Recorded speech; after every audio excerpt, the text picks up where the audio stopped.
Somnifère, le podcast. Bonsoir à tous, nous sommes le mardi 7 décembre et Somnifère vous propose ce soir la lecture d'un conte issu du recueil Fabliaux et Contes d'antan. 3 hommes aveugles demandent la charité dans les petits villages qui entourent Compiègne et font la rencontre d'un clerc qui décide de leur jouer un mauvais tour. Je vous souhaite une excellente nuit et maintenant place à notre séance de relaxation. La séance de relaxation. Je vais vous demander dans un premier temps de porter votre attention sur votre visage et d'en relâcher tous les petits muscles.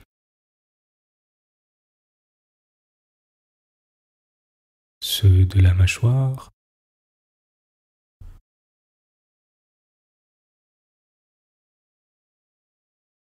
ceux du front,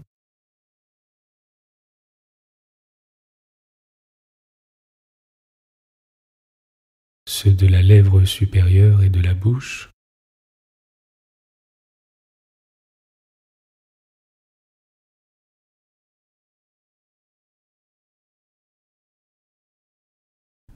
l'espace entre vos 2 sourcils,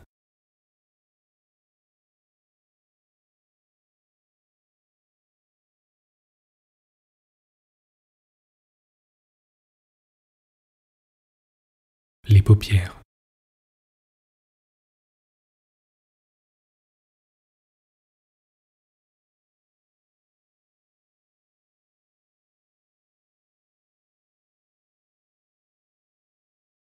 Assurez-vous que votre visage soit entièrement relâché.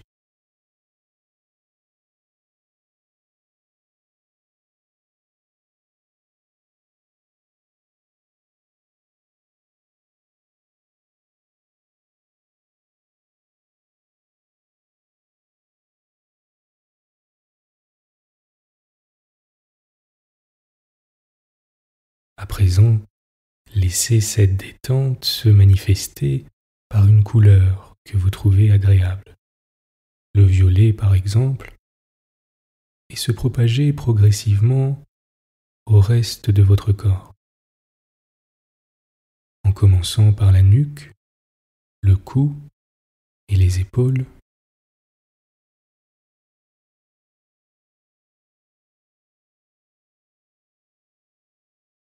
pour descendre lentement, progressivement, et arriver jusqu'à la pointe de vos pieds. Je vous laisse quelques instants pour laisser cette détente se propager et porter simplement votre attention sur votre corps.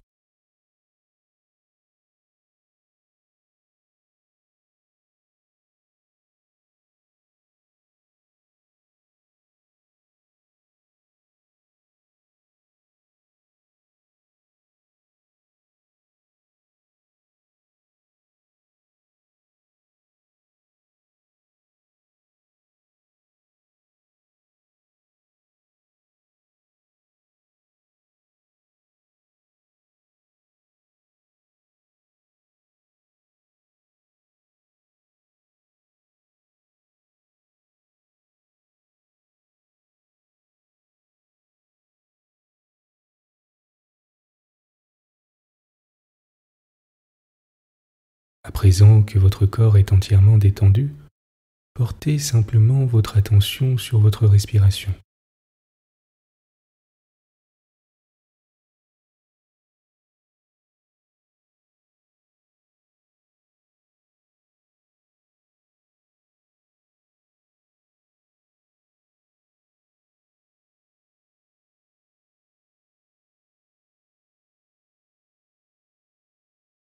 En observant simplement la manière dont votre corps inspire et expire.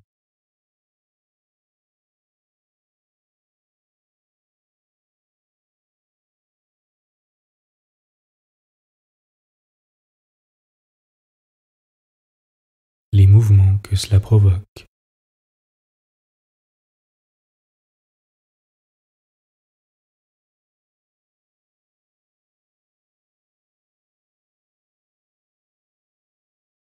Les variations de température à l'inspire et à l'expire.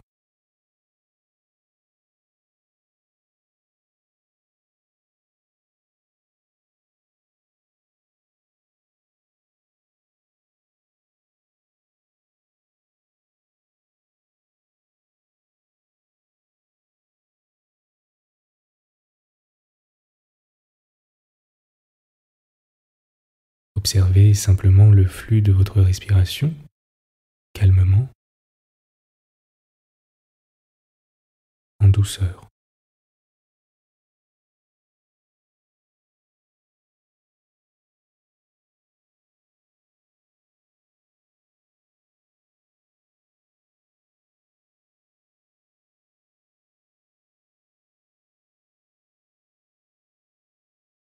Observez les appuis de votre corps avec le matelas.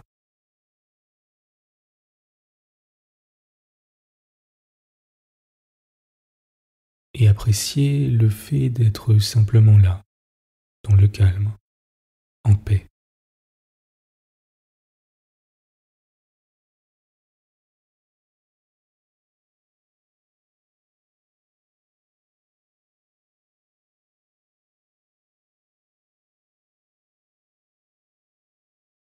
Continuez de porter votre attention sur votre respiration et sentez comme la détente s'installe davantage à chaque expire.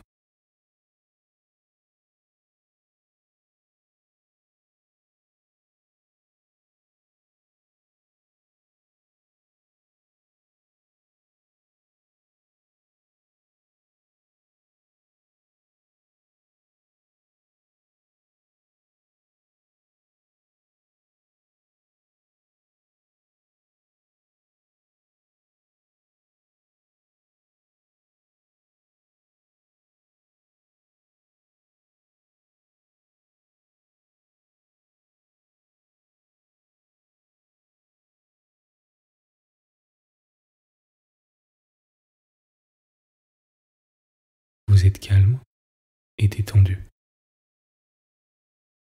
L'histoire du soir. 3 aveugles étaient partis de Compiègne pour quêter dans le voisinage. Ils suivaient le chemin de Senlis et marchaient à grands pas, chacun une tasse et un bâton à la main. Un jeune clerc fort bien monté, qui se rendait à Compiègne suivi d'un écuyer à cheval et qui venait de Paris où il avait achevé ses études, fut frappé de loin de leurs pas fermes et allongés. « Voilà des drôles, se dit-il à lui-même, qui ont une marche bien assurée pour des gens qui ne voient goutte. Je veux savoir s'ils sont vraiment aveugles et les attraper. » Dès qu'il fut arrivé près des 3 compères, ces pauvres gens, au bruit des chevaux, se rangèrent de côté pour lui demander l'aumône. Il les appela, et faisant semblant de leur donner quelque chose.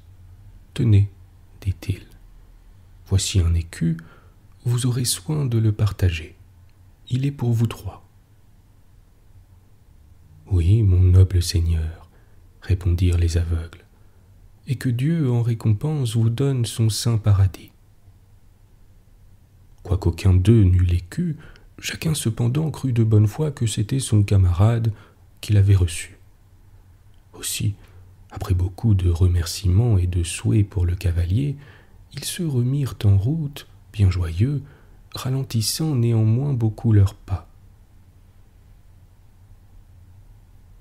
Le clerc, de son côté, feignit aussi de continuer la sienne. Mais à quelque distance, il mit pied à terre, donna son cheval à son écuyer, en lui ordonnant d'aller l'attendre à la porte de Compiègne. Puis il se rapprocha sans bruit des aveugles et les suivit pour voir ce qu'il adviendrait de cette aventure. Quand ils n'entendirent plus le bruit des chevaux, le chef de la petite troupe s'arrêta. « Camarades, dit-il, nous avons fait là une bonne journée. Je suis d'avis de nous y tenir et de retourner à Compiègne manger l'écu de ce brave chrétien. Il y a longtemps que nous ne nous sommes divertis, voici aujourd'hui de quoi faire bombance. Donnons-nous du plaisir. » La proposition fut reçue avec de grands éloges, et nos 3 mendiants aussitôt, toujours suivis du clerc, retournèrent sur leurs pas. Arrivés dans la ville, ils entendirent crier « Excellent vin, vin de Soissons, vin d'Auxerre, poisson, bonne chère et à tout prix. Entrez, messieurs. » Ils ne voulurent pas aller plus loin. Ils entrèrent, et après avoir prévenu qu'on n'apprécia pas leurs facultés sur leurs habits, du ton de l'homme qui porte dans sa bourse le droit de commander, ils crièrent qu'on les servit bien et promptement. Nicole, c'était le nom de l'hôtelier, accoutumé à voir des gens de cette espèce faire quelquefois dans une partie de plaisir plus de dépenses que d'autres, en apparence bien plus aisées, les reçut avec respect.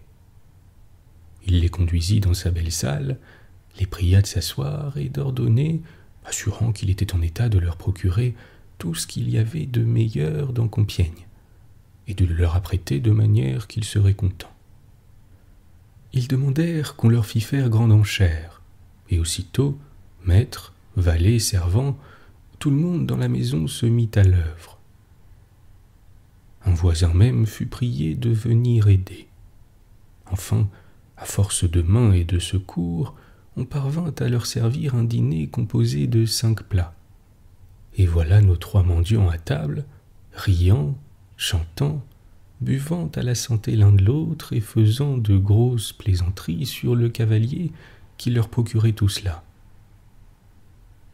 Celui-ci les avait suivis jusqu'à l'auberge avec son écuyer, et il était là qui écoutait leurs joyeux propos. Il voulut même, afin de ne rien perdre de cette scène divertissante, dîner et souper modestement avec l'hôte. Les aveugles, pendant ce temps, occupaient la salle d'honneur où ils se faisaient servir comme des chevaliers. La fête aussi fut poussée jusque bien avant dans la nuit. Et pour terminer dignement une si belle journée, ils demandèrent chacun un lit et se couchèrent. Le lendemain matin, l'hôte, qui voulait se débarrasser d'eux, les envoya réveiller par son valet. Quand ils furent descendus, il fit le compte de leurs dépenses et demanda 10 sous. C'était là le montant que le malicieux clerc attendait. Afin d'en jouir à son aise, il vint se placer dans un coin, sans néanmoins vouloir se montrer, de peur de gêner par sa présence. « Sire, dirent à l'hôte les aveugles, nous avons un écu, rendez-nous notre reste. » Celui-ci tend la main pour le recevoir, et comme personne ne le lui donne, il demande qui l'a des 3. Aucun d'eux ne répond d'abord, il les interroge et chacun d'eux dit « Ce n'est pas moi ». Alors, il se fâche. « Ça, messieurs les truands, croyez-vous que je suis ici pour vous servir de risée? Ayez un peu la bonté de finir, s'il vous plaît, et de me payer tout à l'heure mes 10 sous, ou sinon je vous étrille. »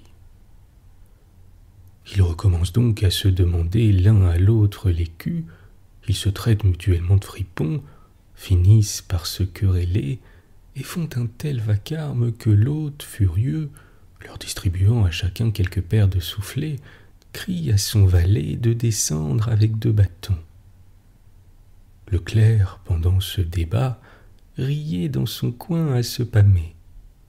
Cependant, quand il vit que l'affaire devenait sérieuse et qu'on parlait de bâtons, il se montra et d'un air étonné vint demander ce qui causait un pareil tapage. « Sire, ce sont ces 3 marauds qui sont venus hier ici pour manger mon bien, et aujourd'hui, que je leur demande ce qui m'est dû, ils ont l'insolence de me bafouer. Mais de par tous les diables, il n'en sera pas ainsi, et avant qu'ils sortent... » « Doucement, doucement, sire Nicole, reprit le clerc. Ces bonnes gens n'ont peut-être pas de quoi payer, et dans ce cas vous devriez moins les blâmer que les plaindre. À combien se montent leurs dépenses? À 10 sous. Quoi? C'est pour une misère pareille que vous faites tant de bruit. Eh bien, apaisez-vous, j'en fais mon affaire. Et pour ce qui me regarde, combien vous dois-je? 5 sous, beau sire. Cela suffit, ce sera 15 sous que je vous paierai, laissez sortir ces malheureux, et sachez qu'affliger les pauvres, c'est un grand péché. Les aveugles, qui craignaient la bastonnade, se sauvèrent bien vite sans se faire prier. Et Nicole, d'un autre côté, qui s'attendait à perdre ses 10 sous, enchanté de trouver quelqu'un pour les lui payer, se répandit en grands éloges sur la générosité du clerc. L'honnête homme, disait-il, le digne prêtre. Oui, sire, une si belle charité ne restera pas sans récompense. Vous prospérerez, c'est moi qui vous l'annonce, et à coup sûr Dieu vous bénira. Tout ce que venait de dire l'hypocrite voyageur n'était qu'une nouvelle malice de sa part, et tout en leurrant l'hôtelier par cette ostentation de générosité, il ne songeait qu'à lui jouer un tour, comme il en avait déjà joué aux aveugles. Dans ce moment, sonnait une messe à la paroisse. Il demanda qui allait la dire. On lui répondit que c'était le curé. « Puisque c'est votre pasteur, sire Nicole, continua-t-il, vous le connaissez sans doute. »« Oui, sire. Et s'il voulait se charger des 15 sous que je vous dois, ne m'en tiendriez-vous pas quitte ? » ?»« Assurément, et de 30 livres même si vous me les deviez. »« Eh bien, suivez-moi à l'église et allons lui parler. » Ils sortirent ensemble, mais auparavant le clerc commanda à son valet de seller les chevaux et de les tenir tout près. Le prêtre, quand ils entrèrent, était déjà revêtu des ornements sacerdotaux, et il allait chanter sa messe. C'était un dimanche. « Ceci va être fort long, dit le voyageur à son hôte. Je n'ai pas le temps d'attendre, il faut que je parte. Laissez-moi aller le prévenir avant qu'il commence. Il vous suffit, n'est-ce pas, que vous ayez sa parole. » D'après l'aveu de Nicole, il s'approche du curé et tirant 12 deniers qu'il lui glisse adroitement dans la main. « Sire, dit-il, vous me pardonnerez de venir si près de l'autel pour vous parler, mais entre gens du même état, tout s'excuse. Je suis un voyageur qui passe par votre ville. J'ai logé cette nuit chez un de vos paroissiens, que très probablement vous connaissez, et que voici là derrière, assez près de nous. C'est un bon homme, fort honnête, et sans la moindre malice. Mais son cerveau est malheureusement un peu faible, et il lui a pris hier au soir un accès de folie qui nous a empêchés de dormir. Il se trouve un peu mieux ce matin, grâce au ciel. Cependant, comme il se sent encore un peu de mal à la tête, et qu'il est plein de religion, il a voulu qu'on le conduisît à l'église et qu'on vous priât de lui dire un évangile, afin que notre Seigneur achève de lui rendre la santé. « Très volontiers, » répondit le curé.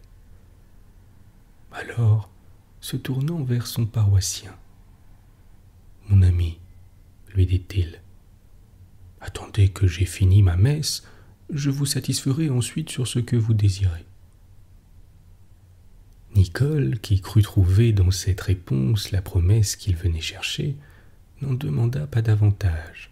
Il reconduisit le clerc jusqu'à l'auberge, lui souhaita un bon voyage et retourna à l'église attendre que son curé le payât. Celui-ci, sa messe dite, revint avec son étole et son livre vers l'hôtelier. « Mon ami, lui dit-il, mettez-vous à genoux. » L'autre, fort étonné de ce préambule, répondit que pour recevoir 15 sous, il n'avait pas besoin de cette cérémonie. « Vraiment, on a eu raison, se dit le pasteur en lui-même. Cet homme a un grain de folie. » Puis prenant un ton de douceur, « Allons, mon cher ami, reprit-il, ayez confiance en Dieu et recommandez-vous à lui, il aura pitié de votre état. » Et en même temps, il lui met son livre sur la tête et commence son évangile. Nicole, en colère, jette tout au loin. Il répète qu'on l'attend chez lui, qu'il lui faut 15 sous et qu'il n'a que faire des évangiles. Le prêtre irrité, appelle ses paroissiens et leur dit de saisir cet homme qui est fou. « Non, je ne le suis pas, et par saint Corneille, vous ne me jouerez pas ainsi. Vous avez promis de me payer, et je ne sortirai d'ici que quand j'aurai mon argent. » « Prenez, prenez, » criait le prêtre. On saisit aussitôt le pauvre diable. Les uns lui tiennent les mains, les autres les jambes, celui-ci le serre par le milieu du corps, celui-là l'exhorte à la douceur. Il fait des efforts terribles pour leur échapper, il jure comme un possédé. Il écume de rage, mais il a beau faire, le curé lui met l'étole autour du cou et lit tranquillement son évangile depuis un bout jusqu'à l'autre, sans lui faire grâce d'un seul mot. Après cela, il l'asperge copieusement d'eau bénite, lui donne quelques bénédictions et permet qu'on le lâche. Le malheureux vit bien qu'il avait été dupé. Il se retira chez lui honteux et honni, ayant perdu ses 15 sous. Mais en récompense, il avait eu un évangile et des bénédictions.